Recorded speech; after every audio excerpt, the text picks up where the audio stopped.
Part 1. Seat Adjustments. Chair shown is typical. However, not all chairs adjust the same way. Chair height. The seat height is controlled by the middle paddle of the 3 paddles on the right-hand side of the chair. To lower the seat, lift up on the paddle. Your weight will press the raise lower cylinder down.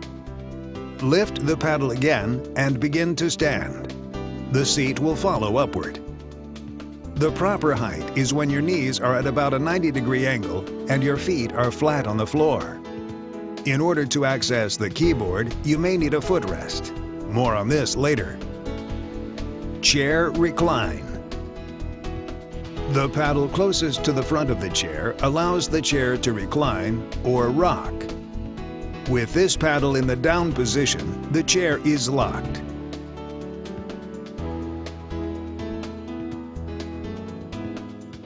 Lifting the paddle allows the chair to recline with seat and back moving together.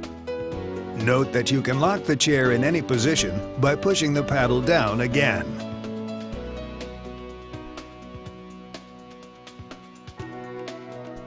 Seat pan slider.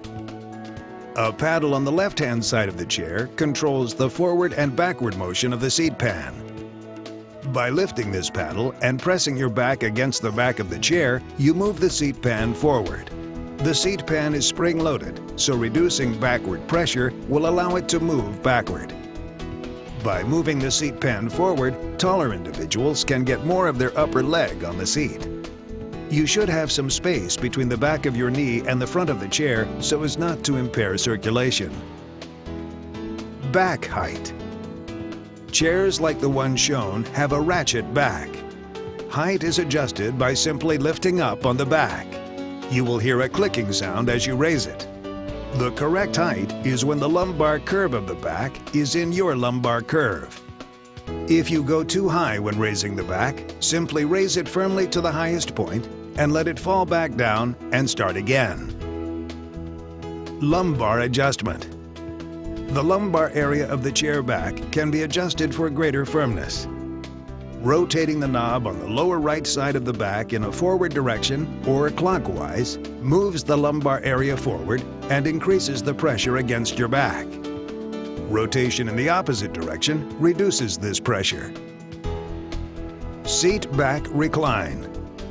Adjusting the angle of the back of the chair is done by raising the right-hand side paddle nearest the back of the chair. Lifting this paddle allows the spring-loaded back to move toward the front of the chair. Adjust the back to a comfortable angle by leaning against it with the paddle raised. Lower the paddle and it will lock in place. Armrest height. Armrest height is controlled by a lever directly below the armrest. Lifting up or squeezing the lever allows the rest to travel up and down. Most of the time, the armrests should be at the lowest position. You should not use the chair arms as supports because the pressure of your arm against the armrest impinges the blood vessels and nerves of your forearm. This can cause discomfort and pain. Armrest width adjustment. A small lever at the bottom of the armrest allows it to move toward or away from the seat. Grasp the armrest as shown with your fingers in position to lift the lever. Pull the armrest away from you for more seat room. Push it toward you for less.